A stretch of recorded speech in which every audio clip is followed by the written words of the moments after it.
Yes guys, welcome back to the channel, back with another video. Big up to all of you that are locked in. In this one today we are going to be reacting to Zinchenko's interview. Yes, the politician has spoken again. The Karen of Arsenal has spoken.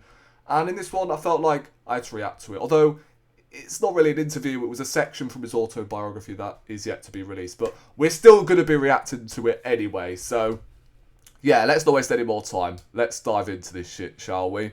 Because, yeah, this is going down like a fart in an elevator. But, yeah, this was last season, bear in mind.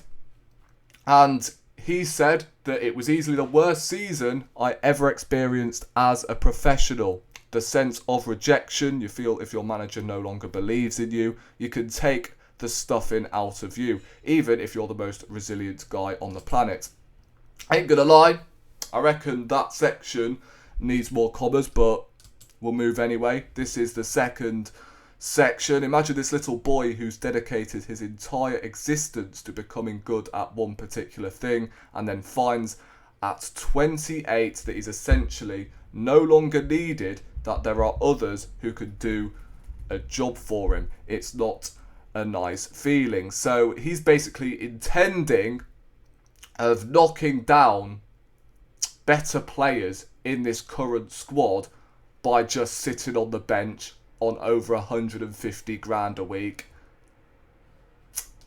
Okay.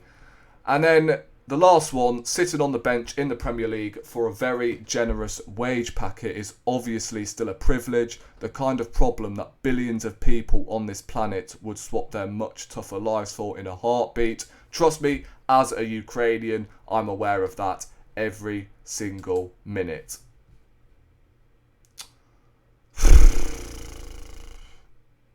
I mean, to be honest, I'm not even going to sit here and bash Zinchenko too much, because it's just pointless giving him the interview in the first place. Like, why? We already fathom that Arsenal want to get rid of him. Arsenal fans are sick of the sight of him at the moment.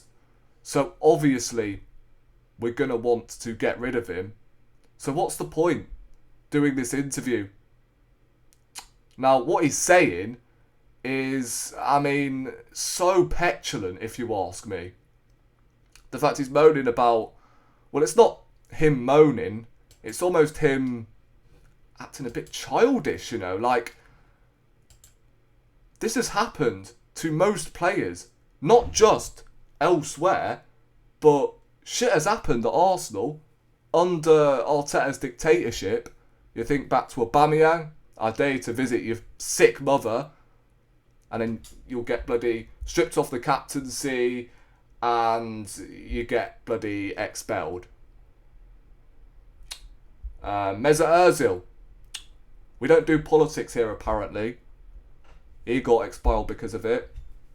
So, just a few examples there. But Zinchenko is out here acting all emotional because of game time. I mean, what are we doing here? You're telling me he would rather sit on the bench on over 150 grand a week, right, on the bench with no development in his career, than actually play football? Like, he's in his prime at the moment. 28. It's still a young age. And he would rather sit on the bench. He's basically saying, well, you've got to work smarter rather than harder, if you know what I mean. With football, nah, bro. You want to at least develop in your career. So he only wants to stay pretty much, so he doesn't drop his wages. It's madness, isn't it? And look, I feel like Arteta's management of Zinchenko has been really poor lately. Now, he has played actually midfield quite a bit actually last season, and he looked decent.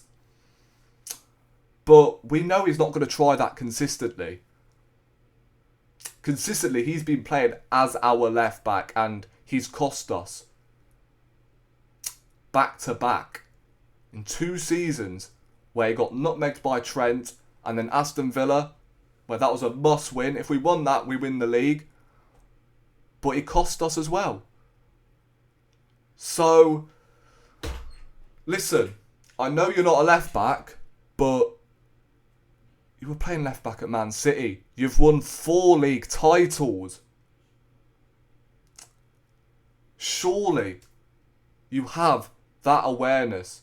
Surely, like, bro, he's an international footballer. Let me remind you of that. He's an international footballer, the Ukrainian captain, and he can't defend. I mean, he's saying here, imagine this little boy who's dedicated his entire existence to becoming good at one particular thing, and then finds at 28 that he's essentially no longer needed, that there are others who can do the job for him. It's not a nice feeling. Well, I'll tell you what else isn't a nice feeling. Watching you at left back. And City fans will tell you the same thing. Fabian Delph had to do left back shifts, yet he's a Centurion, for God's sake. And he went to Everton, and believe it or not, he was playing midfield for them. I don't think he's there anymore, but you get the point. So if we're not going to play him as a left back, if you're not going to utilise him properly, then just let him go. But we've got to a point where we may have to run down his contract if he doesn't want to leave. It's just madness they've even given him a platform to do this interview. Like, why? Why would you give him this interview about his rejection and whatnot? Like, what are we doing here? What are we doing here? And the annoying thing is, right, we had no choice but to offer Zinchenko 150 on the wage bill.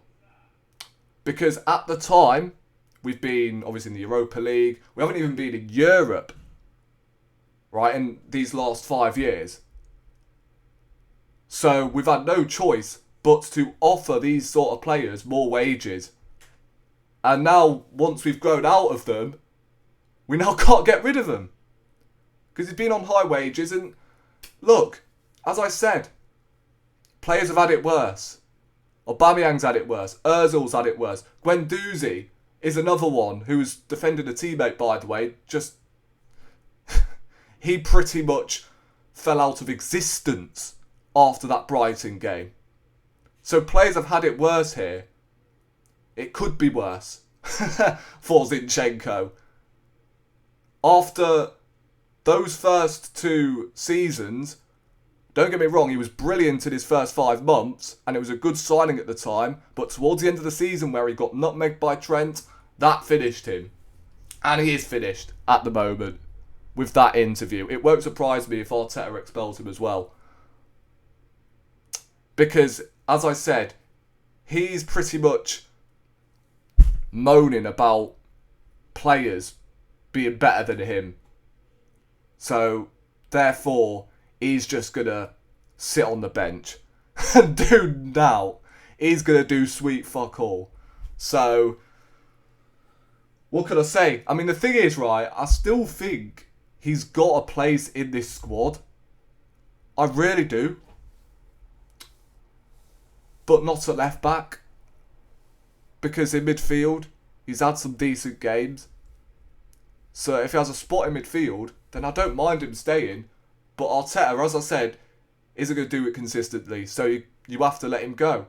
But if the guy doesn't want to leave, then how are you supposed to get rid of him? I don't get it. But yeah, guys, let me know what you guys make of this interview. Because it's madness, isn't it?